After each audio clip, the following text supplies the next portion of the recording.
Welcome back, guys, to Sex, Drugs, and Soul, you beautiful humans. And if you're watching this, you probably notice an up-leveling. If you're listening to it, I would greatly appreciate a review to help facilitate the growing of the podcast. And I'm excited about today's guest.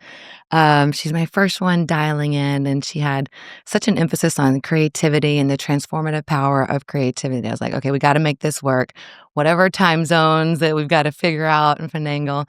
So today's guest is Pia Leichter. She's an author. She's a founder of the Collective Studio.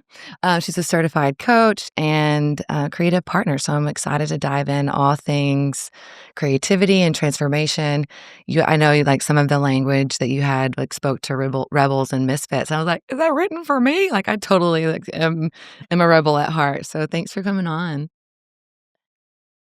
Thanks for having me. I'm delighted to be here Yeah. We were first. just before we got started, we were just talking about the kinks and working out the awkwardness of first time. So so I would love to just kind of start off with what is turning you on right now or lighting you up in life. It doesn't have to be sexual. It can just be about anything that's just like getting you jazzed up right now. Oh my God, so many things. Where do I begin? Well, one thing is, I am getting turned on by the curiosity of what gives me pleasure.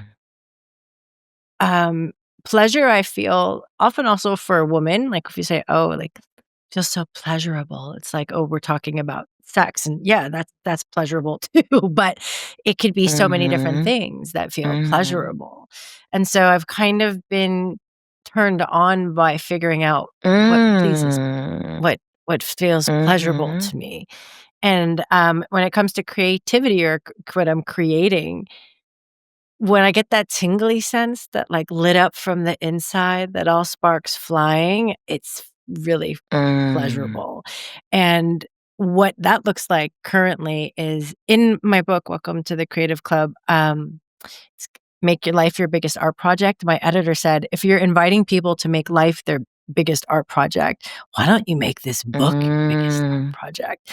And so it's a real mix of my memoir and part guide, part gentle rebellion, Mm. and it also includes poetry. So I have Ooh. like 11 poems scattered throughout because sometimes I feel poems are able to evoke an emotion and kind of touch you in the solar plexus in a way that sometimes the rational Mhm. mind or, more traditional forms of not traditional, but different forms of writing can't quite evoke in Mm. the same way.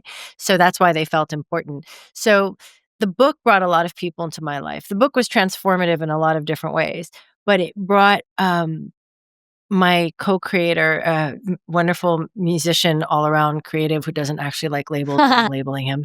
Musician, producer, creative, savant. He's great. And we kind of became friends through the book and started collaborating on the poems, or Mm. he's producing a track for each poem. Oh my god, I Yeah. love that.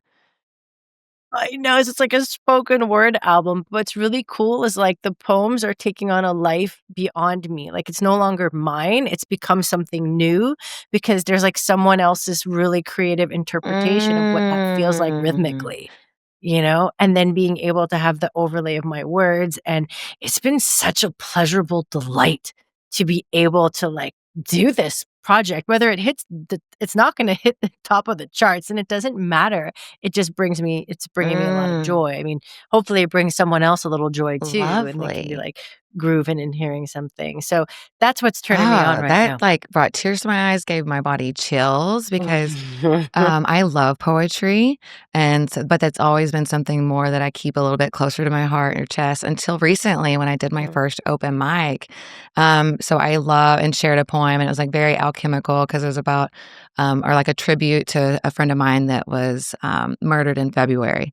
And so Yeah, but it's just like I see grief as like how much I love, and I feel like it evokes emotion. And Mm, for me, it's like the more emotional I mm. feel when I write, is that's gonna translate or maybe come across to a potential reader. And so I love that it's like taking a life of its own, and that you have the poetry in your book. And then is that gonna be like an album or part of your audiobook, or have you done an audiobook yet? Or Yeah, I've seen an audiobook, and it's launching oh, actually in a few perfect. Oh, weeks perfect. Well, on then maybe Audible. they'll I line up know. with whenever this is Woohoo! coming out. Awesome. Exactly, on Dope. Audible, and then we're gonna launch the shortly after. I mean, we're still figuring out arrangements and Mhm. stuff, but, shortly after, probably on Yeah. Spotify, you know, just the do it like that. I mean, we're still playing around with different ideas of how to do something a little special and, like a pre-launch where people can download it Cool. or something, but, we're looking into it. But eventually, it will be in the hands of Spotify and Yeah, for iTunes sure. and the And if you like. ever wanna, like, have a little sample so we can release, like, maybe a little bonus or something, and Oh, then, like, I'd love update the that. show note I'm just kinda, like, brainstorming, I love collaborating, I so, love that. and I love that Me idea. too. That's Yeah, I a great recently had a idea. book idea that I'm like, "Oh, yes, this one I wanna get, like, lost in the sauce, not have it as structured as I did the first one," and so, but, like, I'm like, "Yeah, why don't I?" I had quotes in the last one, I'm like, "Why don't I write some of the poetry for, whatever element?" So you've given me some inspiration there, and that's dope. I love it. Absolutely. That's a Mhm. great idea. I love that. I'm excited for you. Let me know how I can Yeah. support you as well because it's such a vulnerable act, a beautiful and Mhm. vulnerable act to share from that place, especially that place of Mhm. emotion and your own story and, to show up fully bruised, scuffed, beauty marked and all of it and share that with Mhm. the world. And what's made me more courageous is knowing that I'm not alone in Mm. the arena. Mhm. When I can look at other people and go, "Oh my god, she's in the arena doing the thing, showing Mhm. up, kind of half naked and exposed in service of," Yes. right? In service of somebody Yes. else, and then actually we're able to high five each other. I can pass you a bottle of Gatorade or Yeah. electrolytes and, and maybe we co-create in some way that we never even Exactly. imagined, and it becomes really exciting Mhm, playground and to me. play, you mentioned play that is, like, my number one thing right now is, like, the importance of play because I've been, like, doing so much healing and, like, all this stuff, but I was just telling a friend yesterday, I'm like, "I don't know about you, but I'm fucking tired of healing." Like, I'm at a point now where, like, I just wanna be and not to say that I'm not open to, like, insights or downloads or shifts and, deaths and rebirths because God knows with my Scorpio moon is gonna, like, there's a lot of the death and rebirth and I'm are also a you? Scorpio moon, so I Oh, feel you, I'm like, sister. high I five each am, and I also other. I'm also in that creative Yes. cycle, and I work with a lot of people who are, having an extinction Mm. moment that they're not Mhm, extinguishing. mm. Sometimes in something that used to work, we were very successful at, but it's just not Yeah. working for us anymore. I mean, you might still be good at it, but there's something that's not Mhm. lighting us up in the same way because it's time. It's like your intuition is telling it's time for your next creative Mhm. evolution. Like, what are you going to evolve into Mhm. next? And you take it all with you, but sometimes you gotta like honor something, have a For little death sure. ceremony, For sure. read their eulogy and move into what's It's next. interesting you mentioned death ceremony too. I'll say, like, I feel like playfulness has been a big component of, like, just, like, my creative journey and stuff, but, and I wanna ask about what your death ceremonies may look like, but I, had just this, nudge to throw out and toss a bunch of old journals, and, like, for me, I was, like, clinging on to some of them, like, I reviewed them, but I was like, "You know what? I trust that the knowledge, wisdom, and insights and learnings are within me." And I kept some of them, Mm. but then since I cleared that space and opened in, it's like you reached out, other people have reached out. There's been an influx of like inspiration, money, all kinds of different beautiful things. And so I was like, wow, that energetic clearing of space really did do and like quickly. So do you do like fire ceremonies? Do you do like what does your death ceremony look like when you're letting go of a past version or uh, I do like me a fire ceremony. I find it really witchy and powerful and just, writing it mm, down and really extinguishing in it, and then also Mm. honoring it, though. So I like the idea. I haven't done it yet, but I like the idea of a eulogy, like, saying thank you for what Oh. you gave me, you Oh. brought me, and how far you've taken me, and for, also to my past self. Like, she'll always be a part of me, but it's like, "Hey, we're honoring, like, you can't come along for this next part of the journey in the same Mhm. way," right? Mhm. Like, there's a protective driving mechanism within me, like, "Ooh, push, drive, go." And as I got older, it was my Mm. birthday recently, and it's like, Honey, she needs to be put to rest. She needs to be retired." So she's not like, I'm not gonna murder her, but she needs to, because she served me at one point. She For helped me sure. survive. That energy helped me survive. So it's not, I don't wanna demonize her and say, like, I'm not gonna murder her. But it's like, "Honey, you can, like, put yourself in a Corona ad and lay on a Mm. beach somewhere, have a beer in your and watch the ocean. Like, I don't need you Mhm. anymore in that way. So you're a part of me, Mhm. right? Always going to be. And maybe once in a while I might invite you into the scene, but probably not very often. And so you can just be, I'm just Mhm. retiring." And I also like that too, because yeah, death feels very final, but I do also like the idea of, like, extinguishing, Mhm. like an extinction. Like, it's this part is Mhm. extinct. So maybe it's like a retiring.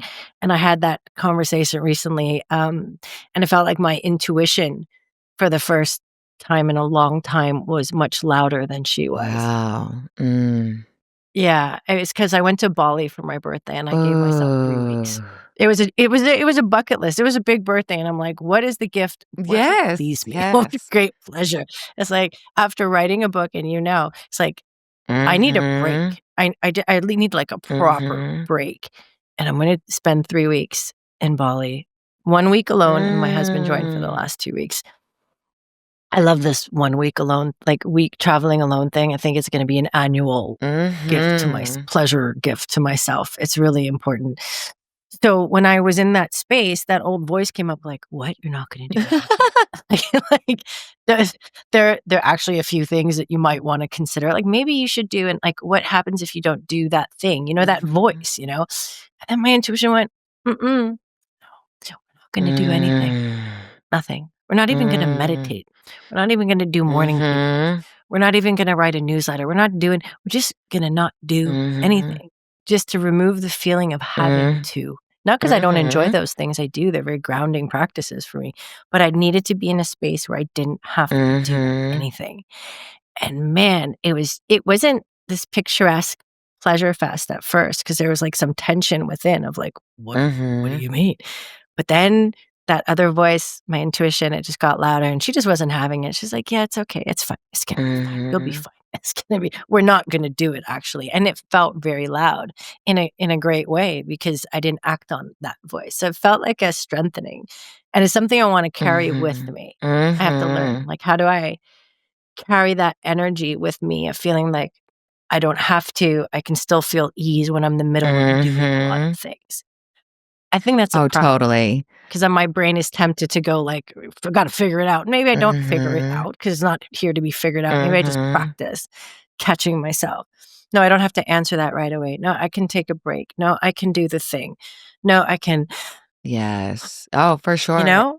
And this is very present for me, because I just got Oh, back, so I'm I know, just I love sharing it. my It resonates so experiences. much. I'm like, first off, happy birthday. Like, I love solo Thank you. travel and like having, it's like, what do you want to do? What do I, like, leaving? Yeah. And I think there's Yes. something powerful too. I was chatting with someone because I have a tendency to be like, okay, I have this call and then I have this list over here and all these things that I want to, I get to do actually. But at the same Yes. time, how do I allow for that spaciousness for creative insights to come through, for my intuition to speak louder or just be, and like listening to what I want to do in that moment versus like some fixated idea that I am clinging to that I might have wanted to do like a week, a month ago, or the day prior. And so just allowing it to be more in flow versus like me trying to force it. And so I definitely feel that and Absolutely. like slowing down more and savoring. Yeah. That brings me pleasure. And then also I just feel like it allows for deeper connection and conversations. It allows for just restorativeness. playfulness, whatever I wanna do. I love good horizontal time, but, like, I feel, sometimes I can get in the scrolling thing or I'm like, "No." So I just love that you referenced that and took the time for yourself too. I think it's so important. And I feel like those moments too and those trips are like filling that creative well. That's like a one big artist date. And because I love the morning pages. I Exactly. love artist dates, but and like, Same. that's the healing thing I mentioned earlier. It's like I want to look at myself more as a miracle to explore versus a project to fix. And so Ooh, that's like chills. that so it kinda feels, like, Ooh. very, like, resonant with what you just voiced. Um, and yeah, and being a human, allowing myself to be a human and, like, tapping into those desires and what brings pleasure and, yeah. So Yeah, I mean, we're here to experience, like, if you ask, like, what's the meaning of life, right? For me, it's to live it mhm. fully, right? And everyone will have their own definition of what that means. But it's like to be a Yeah, oh, can I please. curse? To to be really fucking Mhm. alive while I'm here. I felt like that Mhm, needed yo, to yo, yeah, I to love the fuck. I be love the fuck. yeah. It Like, use it freely. Give me all the fucks. Or give good, no cool, fucks. alright. Give yeah, there are not many fucks in my Yeah. bank these days, but yeah, so it's just, to feel fucking Mhm. alive and, like, to keep asking ourselves because 'cause we're changing fluid beings. We don't remain we're like we're nature, we're the universe, we're expansive, and we're constantly Mhm. changing. So, asking the question again and again, not just once, Mhm. because what made you feel alive then might not be what makes you feel So alive now, true. right? And following that and trusting enough to let go of the have tos and the driving, because just like you said a minute ago, like, when you created space, things came Mhm. to you. That was actually a voice I heard when I was in Bali. I heard the universe say something along the lines of like, "Girl, if you just, like, take a pause, take a beat, lean back, allow me to come in and work for you and with you." Mm. You're taking up all the space, like, when you're Mm. like, and you're so fixated and you're driving, you don't see anything else. There's no room for life to Mhm. kinda dance with you, and it was a really beautiful, like, as you said, like, download that just came in, like, "You need to give me some room over Mhm. here," right? And I've found recently in this experiment, this life entrepreneur experiment, the more that I lean back, the more things come. Mhm. Usually not what I expected. That's great. It's never what I expected, but things enter the scene and it's like, "Oh, so I wanna create Mm. evidence that I can build successfully and create successfully with Yes. ease." Yes. Because I've created evidence that Mhm. it's also a social Mhm. cultural story, right? Like blood, sweat, and tears 24/7, hustle, Mhm. grind, go. I've created that evidence. But I can create new Mhm. evidence. And that's what I wanna be in the business of doing. Like, I still show up fully. I'm not, like, horizontal just eating Doritos, watching, binging Netflix.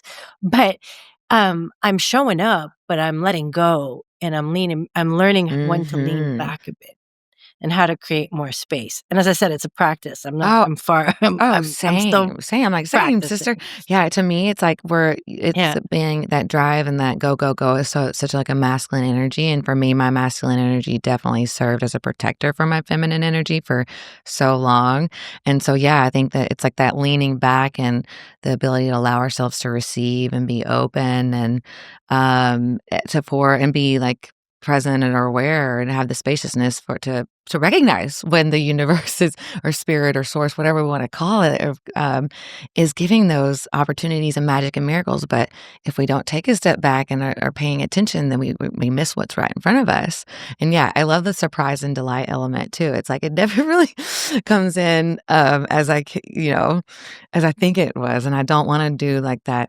stress, cortisol feeling, like, I wanna be relaxed, still, like, Yeah. creative and actively going towards my dreams and visions and giving myself permission to evolve as I do, but yeah, definitely just like the more breathing, leaning back, and yeah, and it's totally a practice because I sometimes get like the other was it yesterday? Yes, yeah, yesterday.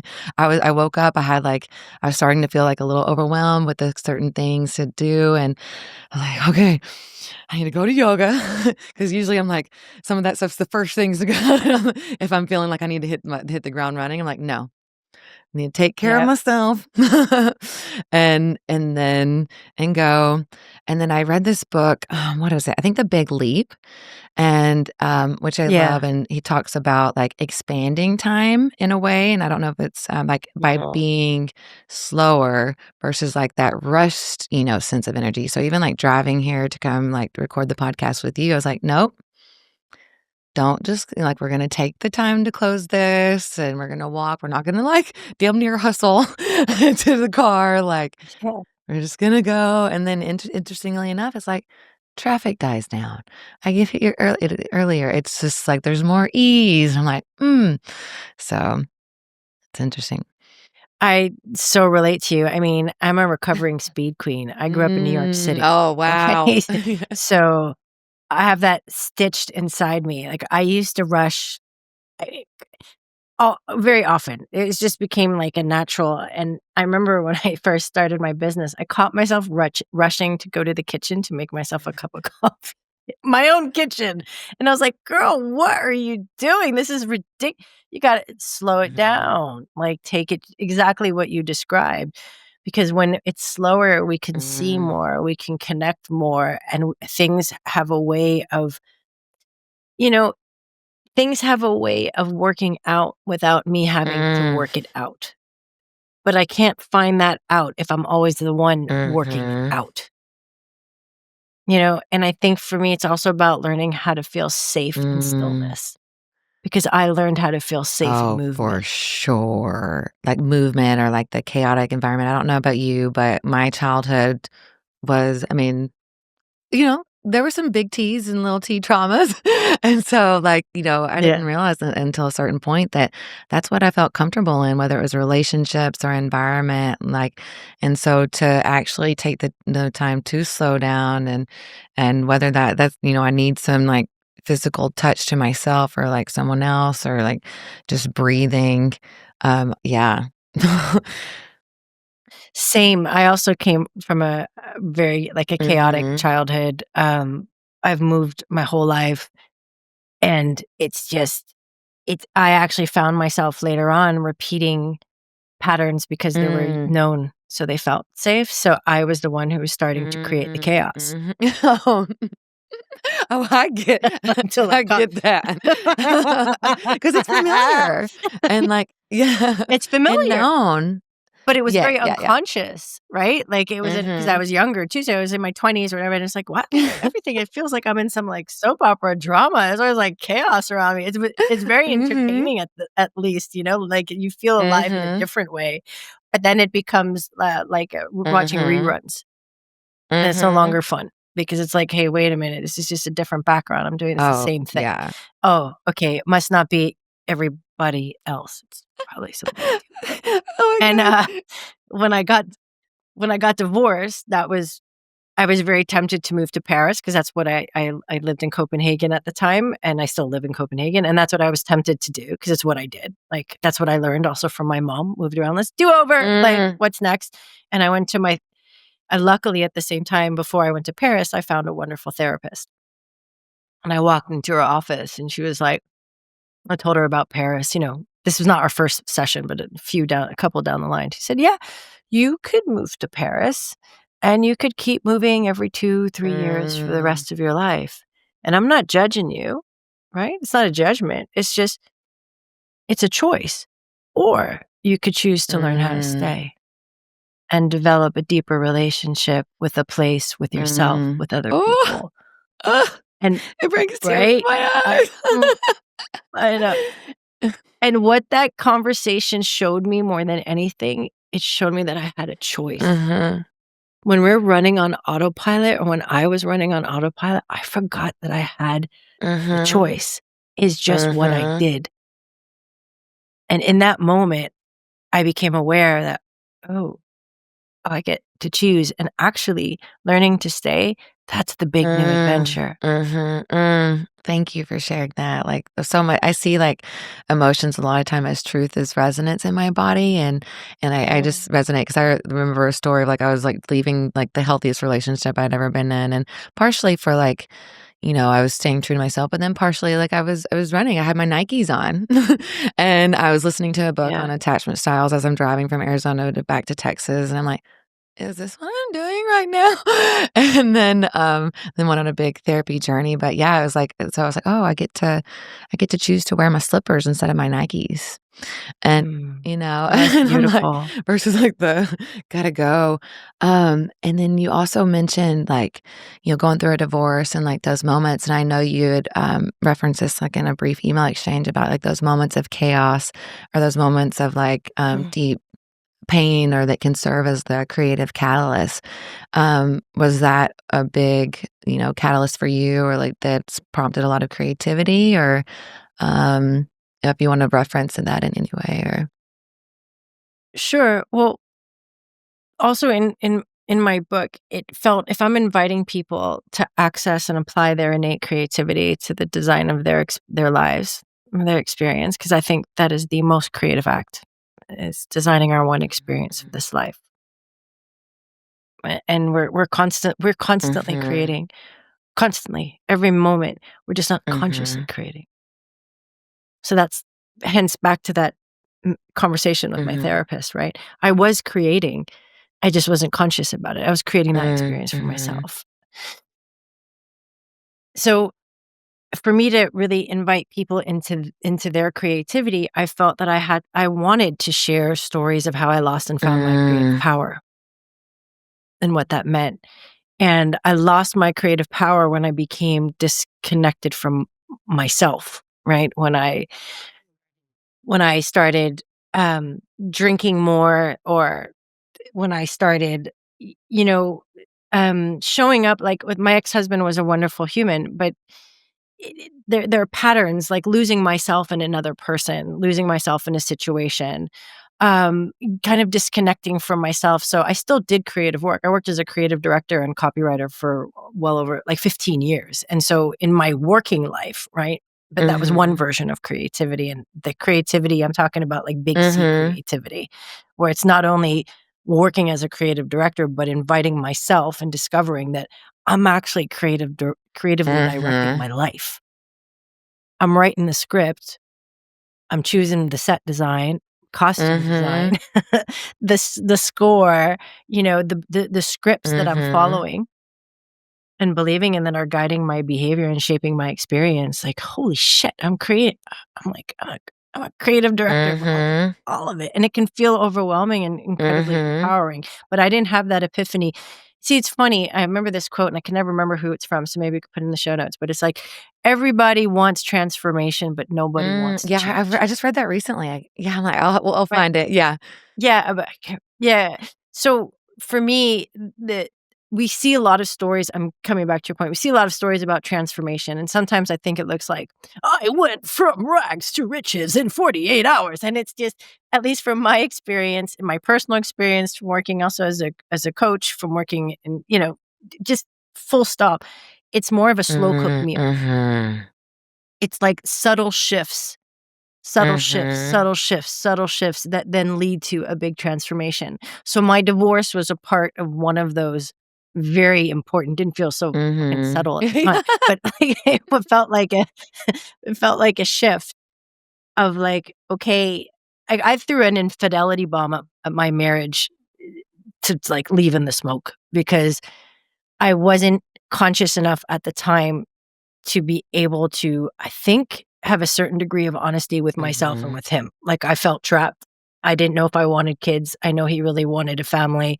I There are just so many things I couldn't really articulate because I was also disconnected from myself. So I did what I usually do. I created chaos, mhm, and I just put on my Nikes and ran out in the smoke. mhm, Um, and so that moment and that behavior and seeing kind of everything fall apart was what made me reach out and sort of get help and wanting to make a mhm, shift, starting to see it there. So that was a big part of the loss of my creative power and then moving towards rediscovering it again. And it didn't happen like that. I rebounded into a not very healthy mhm, relationship because I felt like I was drowning. I hadn't been alone in a long time, even though I've been on my own since I was 17, so it wasn't logical, it mhm, was fear-based, right? And I just grabbed onto the first buoy orange thing that I could see because it felt like my survival Mhm. was at stake. And that's the funny thing about fear. It's often not true, but it feels Mhm. very true, right? And it took me a while. Then I found a job. I was one of the three partners, creative director, building a creative studio, and I gave everything that I had into it because nothing else was really working. And so I just directed all my energy into that. So it took, I'm stubborn. So it took me, or it just takes the time it takes. And then the next big shift was when I got Mm. fired. I got fired from the job that I had poured everything I Mm. had into. I learned so much from that, but that's a whole other podcast episode. So when I got fired, I was kind of left standing where everything fell apart, and I was looking everything felt wrong. My relationship was wrong, felt wrong. I wasn't in the right place. I knew that, but I didn't have the courage to leave. Job was gone. I was on a work visa, which meant that I had 6 months basically Mm. to find a job where I'd get kicked out and I'd go back to the States or wherever I'd go. And everything just felt like the universe played 52 pickup with everything. It was just, and I was left kind of looking at the shards on the ground after the Mhm. crash and not really knowing what to do. But I did have 6 Mm. months severance pay, which was, At least some, like, some so it's needs like, were gonna be okay, met and then th- some, yeah, a little breathing room. right? There's something. And I thought I could stay here and try to work this all out. Or you know what? Maybe I'm just going to take the Trans Mm. Siberian. I've always wanted to go on the Trans Siberian trip. Like Mhm. across, this was before everything that's happening in Russia, um, you know, R- China, Mongolia, Russia. I thought, I'm just gonna fucking go. I'm just gonna go. It's not running away because it's a Mhm. trip, right? I'm just gonna go and I'm gonna spend 4 to 5 weeks, 4 weeks, I think, by myself. And I feel moved to do that. Got the visas, did the thing. Everything with my partner at the time was crumbling anyway, so we didn't even talk while I was gone. We Mhm. knew it was the end, but I just needed this. Went, and it was there that I had the epiphany while I was on a train hurtling through Siberia, staring at a drunk Russian man sweating in a white shirt with like yellow armpit stains and looking at the landscape just zipping by me and just sitting back in that chair and realizing, wow, I created Mm. this scene. I brought myself here. I'm actually creatively directing this Mhm. scene. I'm able to do that for myself. I'm able to take myself out of situations. I'm able to change things. I'm able to make different decisions for myself. I don't know what it was. It was just like one of those penny drop moments where I felt alive again. I felt connected to myself Mm. again. I was reminded that of course I'm going to be okay. I mean, I was raised in New York City. You can put me anywhere. I'm gonna figure it out. Like I it reminded me that the world is big and it's beautiful and there's so much for us to Mhm. experience. It reminded me that I'll be Mm. okay. And not only will I be okay, but I was having the adventure of my life. I was rediscovering myself. I was rediscovering my Mm. creativity. I started writing again Mm. for the first time, and it just felt it is just one of those moments where I became very aware that I'm actually in the driver's Mm. seat because life, especially it's the old story being like a child it comes from, right? Could feel like life is happening Mhm. to me or Mhm. happening to us, especially in Mhm. these times. I feel it feels like life is something that's just happening to us. And in that moment, I felt like I was also happening Mm. to life. Mm. I love You that. know? Like I was it was like just a flip, like I also this is my creative power. I have the creative power. I can creatively direct the scene. I can create my experience. I have that. Mhm. That's mine, and this is my choice. It was like an inherent choice. Like I gotta do this. It was an amazing journey. It was a very transformative moment. But as you could see, it was Mhm. like things leading up until something within me was ready to Mhm. receive that Mm. and ready to be brave enough to make a change. And then I got back, broke up, sold the apartment, bought my own apartment, was on my own for a year, celibate, like I'm done here. Like and found another wonderful job working as a purpose-driven, creative consultant in a creative consultancy and started rediscovering my own creativity in many ways because creativity is not Mm. just something we do. That's Mhm. what that trip Mm. taught me and life has Mhm. been teaching me. It's a way of being in Mhm. the world. I love looking at life as like art, or how can life as my muse and me being a muse for life, and kind of what you Yeah. reference, like you're happening to life as well. Like, those interactions, or I feel like we never know those moments of connection, or like brief or fleeting or long or longer, or of connection. You never know what insight that or inspiration that could give to someone else, or ruffle feathers that may cause like some, be a spur of change, or catalyze their decision to make a braver choice. Like we never know on that side of things. And then I just love like looking at life as one big art, you know, project, and I get to be the artist and the muse. And yeah, and I Yes. love, it's talking about like making the change and choosing to be a conscious creator. I definitely, I feel like there's a time period in my life where I did live in a victimized state, but I had to make that choice to be an empowered. It can feel like it's a shit ton of Mm, responsibility when you're like, oh, I am all of mm. those roles, director, writer, um, all of it, right? Um, I'm curious, like your insider take, like what would you suggest to somebody that's like, okay, I were like to make those like first little baby steps to step into being a conscious creator.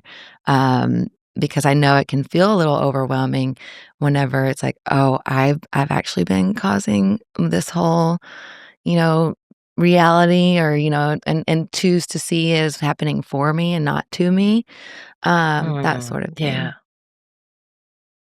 Well, it comes it comes down to, pleasure Mm, again and also mm, curiosity. So getting really curious about yourself, I'm like, what would bring you pleasure? What's next scene? It doesn't have to be the whole script for the entire movie and what mhm, happens at the end. That's exact like, and who that the joy is not knowing what mhm, happens anyway, right? So when we don't go into a movie wanting to know how it ends. So there's some of that letting go, which is okay. I'll come back to that. So my answer would be just the Mm, next scene. What would you if you were gonna create the next scene, like, what would it look like? Like, maybe you really love a pasta puttanesca, and you have a playlist that, like, is gorgeous, and you would just love to pair with it, and then you have this dress you haven't worn for some reason for a really long time, but you just love it, and you just put it mm, on, or a suit, a Tom Ford suit, mhm, whatever you wanna do. And it's like just creating that scene for yourself, and something that makes you feel mhm, alive, or that brings you a lot of pleasure, like, it's like, "Yes, this is yes, this is" and having fun, because I think it's also the playfulness and the fun and the mhm. levity. I like levity. It doesn't have to was it Oscar Wilde who said, "Life is too important to be taken seriously." Like, we Amen. c No, yeah. you know? It's let's Mhm, play. It doesn't have to be mhm. so serious of, "Well, what's my life plan from creatively?" No, no, no. Just what's the next scene? What would feel pleasurable? What would be fun? And I think for me personally, some of what you're drawn towards or what lights us up, some people have a reaction to the word fun, but whatever Mhm, word lands, like play, fun, mhm, lights you up, is we're drawn to that for a mhm, reason. There's data and there's cues in that. And so it's about allowing ourselves to do those things instead of having the judgmental mind come mhm, in, or critic saying internally saying like, no, that's why would you want to eat pasta puttanesca in a gown, wearing red lipstick, and it doesn't matter because I get to do mhm, it. That's why. Like, mhm, so it's just allowing yourself and then mhm. It's like receiving romanticizing the life, receiving the moment. and, like, It doing is. like, yeah, like, treat yourself like the main character energy, you know? Totally main Ah. character energy. Well, what's interesting because in Bali, it's like sometimes I was feeling all that, and then I had to also sounds really crazy maybe, but practice Mhm, receiving, like really allowing myself to mhm, enjoy. Because when something I discussed with my therapist, and it's also in the book, but when I was younger, I realized that sometimes I wouldn't allow myself to enjoy the present mm, moment because I'd be afraid I would be vulnerable or ill equipped to the chaos that was on its mm. way. So I kind of didn't allow myself to release into that present joy because I felt it would leave me open or vulnerable. When I had that moment of that epiphany with my therapist, I felt very sad for. Mhm. little me for a minute, like, and so now it's like, okay, well, Mm. how do I receive it? Like, how do I just receive life and allow I'm sitting here in my gown, to use that again, eating pasta puttanesca. Can I really, like, Mm. savor it? Like, girl, I look so good. Take a selfie of myself, like, Mm. really receive.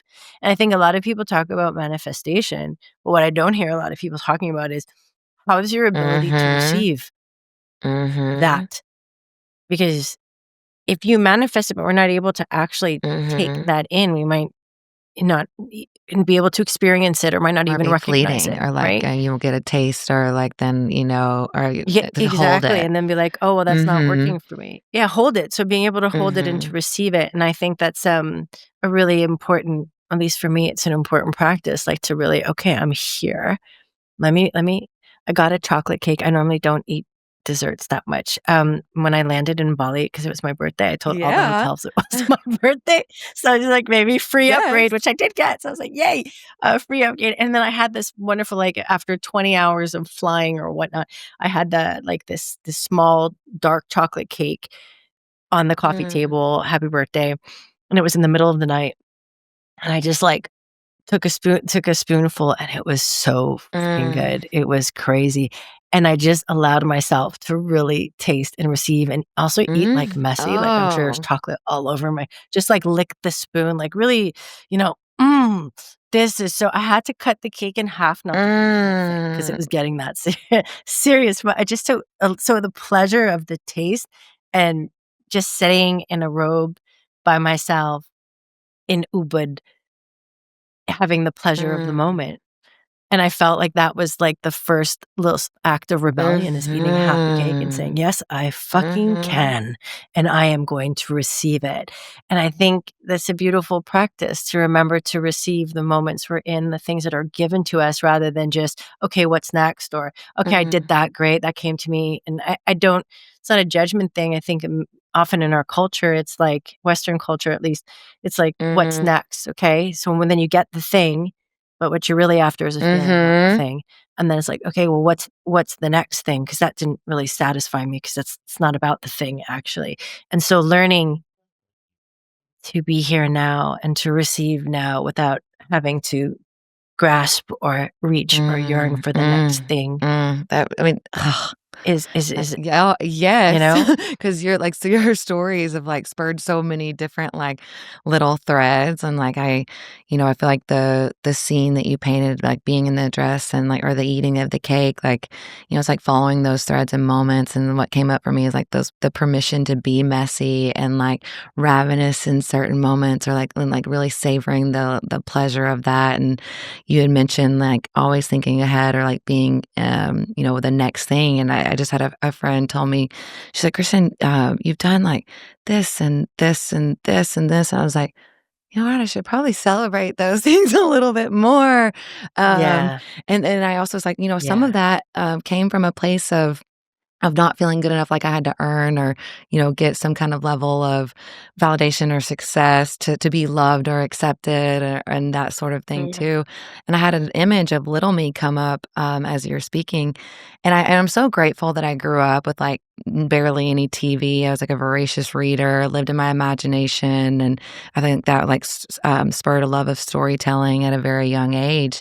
But it was also now like looking back through therapy and just other self-reflection moments, I was like, I didn't really feel safe in, like, the younger environment, so I was going into my imaginative play states or, getting lost in a book or, creating because it's like that environment felt a little, unsettling or chaotic, and so, yeah, being able to be present, whether or not chaos is coming down the road is, like I love that you reference that. And it just, like, makes me wanna send, like, just so much love to that little home haircut tomboy. You know?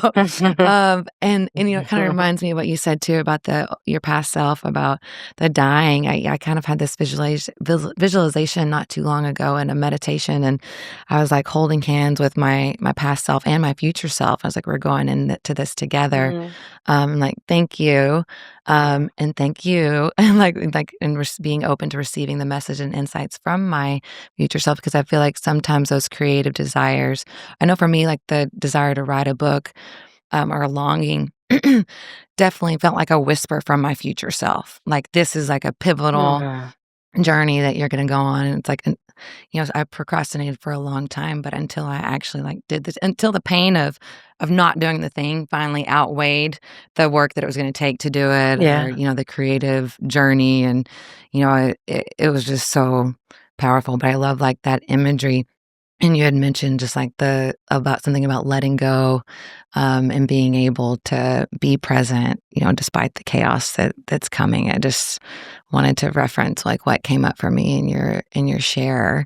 I feel like we're kindred Thanks. spirits in a lot of ways. I feel that too, and it's interesting because what you mentioned about, little you, tomboy, getting lost in the world of books and stories and feeling safe in those created spaces, right? I also experienced that, and I just wanted to offer a perspective, and maybe you're already wearing those glasses, but it's when I look back, it's like everything we've gone through, the shit and the sunshine, it brings us to who we are Mhm. today, and, there's sometimes, like, golden nuggets in the Mhm. shit, we just don't see it right away 'cause they're just things. We don't see it, but it's like, for me, that gave you Mhm. the Oh. gift of being able to craft stories and create worlds and invite people into them and Mhm. go into other worlds, and, I mean, that is the creativity fueler, Mhm. right? Like, it just fueled you, and I feel when I look back, that's how I feel also for myself, that imagination, that ability to create these worlds, ended up being a Oh. gift for me, even though it took going through something that was challenging and chaotic Mhm. and difficult, and I feel that perspective helps when there's new shit that I step in or that comes my way. It's like, "Well, what is this teaching Mhm. me? What is this giving me?" It's actually an interesting question, like, "Oh, what's here for me Mhm. in this?" Like, feeling less, defined by it or reactive to it, and just, "Okay, that's here," or, "That didn't work out. Maybe there's a reason Mhm. for that." Maybe, that lovely line, "Rejection is actually Mhm. redirection." Like, fantastic. So I think perspective matters, and once we look at our past and, the bruises and the beauty marks, and we can say, "Oh, those bruises, wow, they really helped Mhm. me become who I Mhm. am. They made me into the person I am today." And when we learn to, like, fall in love with ourselves a bit more every day, it's like, can actually say, "Thank Mhm. you." Even n Thank you even for those experiences, and same with me, like, I went to 7 different elementary schools and high schools, I think it was 8 actually, and, even though it was really, really difficult, it also gave me gifts, like, it gave me the gift of Mhm. adaptability, it gave me the gift of being able to connect with people, uh, and quite deeply in a short amount of time. It also taught me how to let Mm. go. Sometimes there's always a flip side, like, those records, like, those old singles, A and B Yeah. side, the B was always the shitty song and the A was the top hit. I feel like that's, like, Mhm. with everything, like, the gift, there's always a Mhm. B side. So the B side is not learning how to stay. So I love that visual there's too, always something, of, like, flipping the track, and, right? like, I used to make my own mixtapes, we can make your own mixtapes, and I love that too, like, sometimes thank you for, like, using that language to describe it and position it. Sometimes when I'm in the shit today, I'm like I have a firm belief that, like, all things work out for good for me, even if I can't see it in that moment. So Hmm. sometimes I'm like, Yes, me too. "Okay, I don't know how that this is working out for me yet, but I trust that it is, and I trust that I will find or assign the meaning that will best serve me. It's coming." But maybe, like, I just gotta feel the mess and release it and just go through it. And then, yeah, I love the questions like, what is this here to teach me? And light it up. I had a very an interesting journey with my stepdad. Like, he opened up worlds for me and, like, was very paradigm shifting, like, like, showed religion on a map for me and told me, he's like, "Oh, you likely only believe what you grew up around." And when I prompted, like, why we weren't going to church Mhm. anymore, I was like, "Am I going to hell?" And it was Mhm. color coded by different regions. And I was like, well, if this is true for religion, what else is Wow. it true for? Everything. It's a big shift for, like, a Yeah. junior high schooler to have. And then they sat me down and, like, made Wow. me watch The Secret before I went off to college. And so had that experience, but then later on, whenever they, divorced, I wanted to keep the relationship with him, and then but he came on to me while I was sleeping and, like, kind of, like, sexually abused me, in the middle of the night one time. Oh, I I'm say so all this, sorry. though, because after writing my book, and I wrote it with the perspective of him being alive, and maybe reading it one day. I finished the first round of edits. This was August 2020, and I found out he died. And I had been working on forgiveness. I had communicated my forgiveness to him, and forgiving myself for feeling naive, all the things.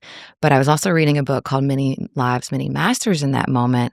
And so Mm, once my mom told me that he had died, it was like this interesting release, energetically, that I felt.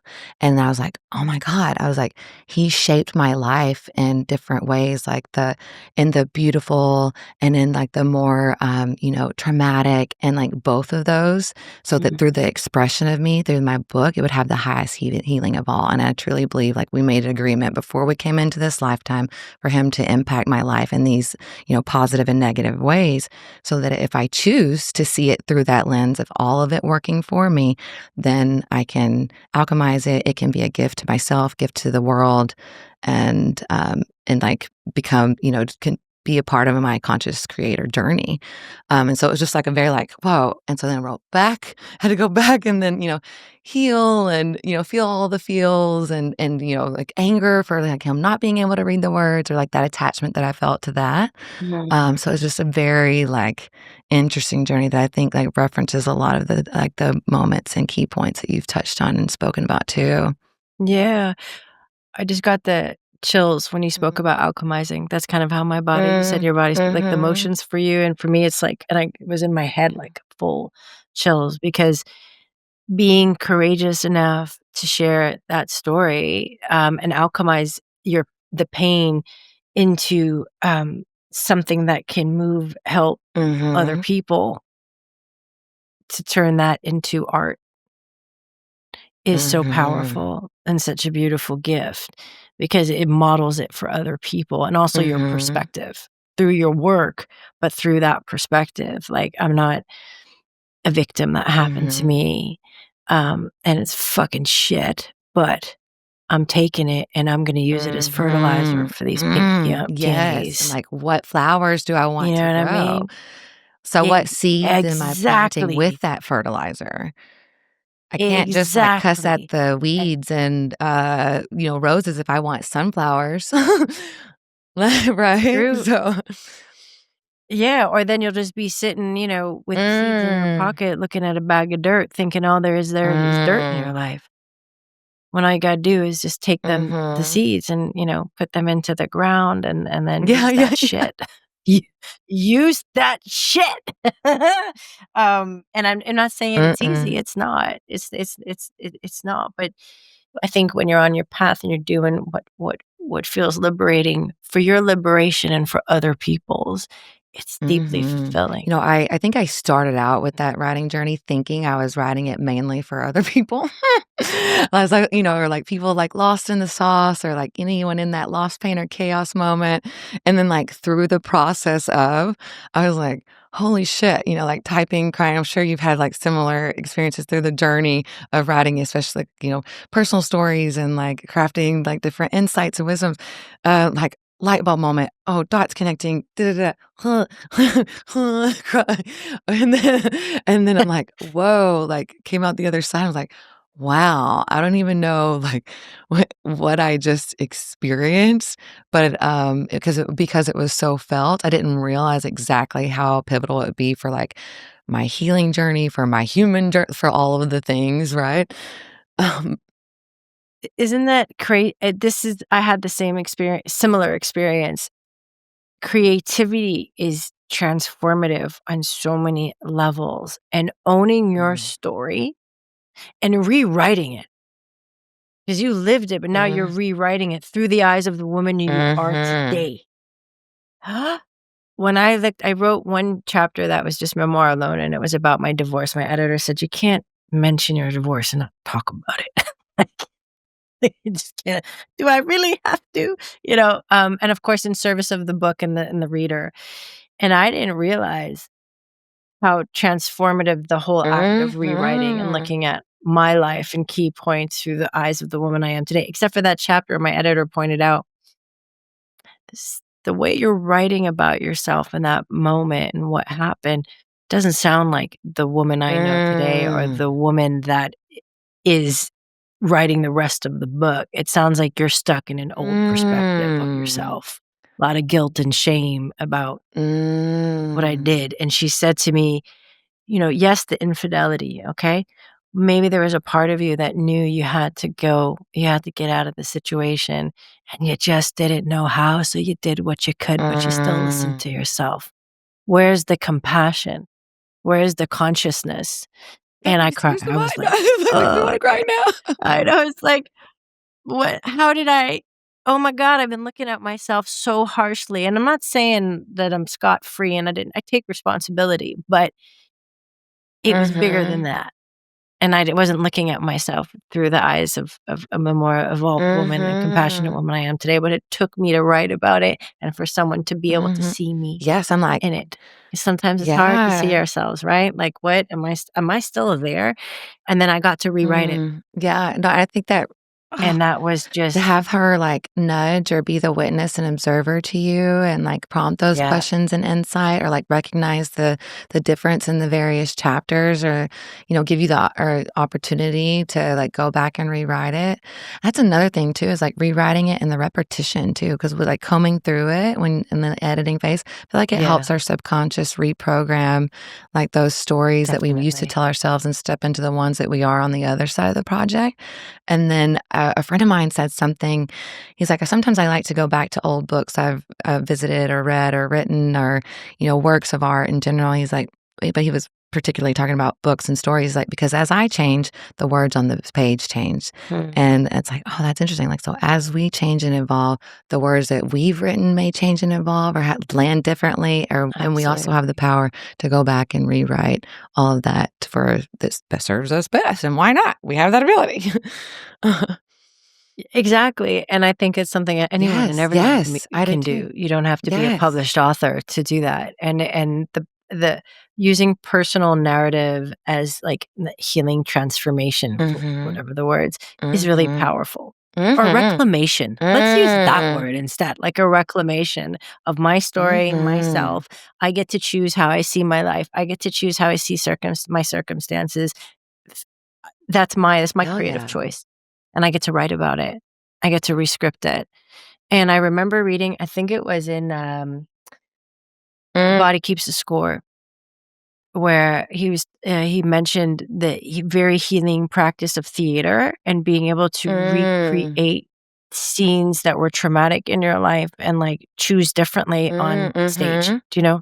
And how healing that was mm, because the body is, like, going through the motions, you're being witnessed, you're in community, and you're able to choose the scene mm. differently. What a powerful, like, modality to create or offer too. I'm Right. like, I'm getting it, like, that's so powerful. I'm like, how can I play that out? And bringing in play again and, like, get to choose. I know it, like, it can be deeply, vulnerable moments, but, like, yeah, how beautiful. And when you said reclamation and, like, what came up for me is, like, that act of reclamation, or is an act of rebellion. And, like, all those other, like, Yeah. little soft ways of rebellion, I'm like, "We have 1 minute left." I'm like, now, like, the little, uh, signs on the clock is, like, ticking down. I'm like, "Ah, I just wanna thank you for coming on and offering all your insight and gifts and, like, the little ways that we can be rebellious and reclaim our creativity and ourself and our personal narratives and the stories and the lives that we wanna live." I'm gonna put all of your stuff in the show notes, but I'm gonna give you some space here to just drop anything that you wanna add too. Oh, goodness, I it feels like know, such I a abrupt know. ending. It's like, what? I might have to It's have you like back it's like you're on. kicking me out of bed. No, You just climaxed no, and you're I kicking have me to out have of you back on. I know. No, just teasing. Okay. Well, yeah, I just wanna add, and I know we're about to done, I wanna respect your time, but I'm gonna say I do think rebellion is really important here in reclamation and in also creativity, because choosing to live a creative life, choosing to make conscious creative decisions about how you move, what you create, how you do this thing called life is going Mm, to be different mm, if because it's yours. There's no one out mm. there like you. The closer Mm. you get to who you are, to your unique signature, energy signature, frequency, self-expression, the more creative, because creativity in essence is original, right? It's a novel way of solving everyday challenges that could be delightful and useful, but it's novel. There is an originality to it. There are many different versions of Mhm. creativity. Creativity is not something that is parroted or repeated or Mhm. done before, whether it's different ways of bringing things together or whether it's creating something Mhm. new. Um, but what makes it unique is Mhm. you. And so by definition, it is going to look Mhm. Like, you have different. a unique. And that's how Yes. you know, You have right? a neat Yeah, your unique own vibratory signature, and so it's gonna be different. exactly. And I think that can be difficult because we look to other people, "Oh, well, what's that person did that thing and was really successful and I'm doing something else." And it's like, "Yeah, because that Mm. worked for them. Mhm. That that might not work for you because it's not yours, it's Mhm. theirs." So doing the work of figuring out what works for you, what moves you, what pleases you, what desires you have. Your desires are yours for a Mhm. reason. What you are yearning to create in the world, make real in your world, requires a rebellious streak Mm. and some visionary Mm. tendencies. To say like, that's cool. You do you. That's nice. You can celebrate everybody else. That's lovely. And I'll learn different things, of course, from different people, but I'm gonna do it Mm. my way. And I'm gonna trust myself that what in to to do and to create whatever it is I'm moved Mhm. to. And to trust that it will look different because it's Mhm. supposed to, because it's I mine. love that. Thank you. Thank you. That's a beautiful note to end on. If I had a mic in my hand, I would drop it, but I won't drop this one because it's a rental. Thank you so much. Thank you so much. It's been an absolute pleasure. Speaking of pleasure, just going full Yes. circle from how we started, it's been an Mm, absolute pleasure spending this time with you and connecting so openly. And thank you. thank you. Thank you. Thank you, Thank you. sister. Thank you.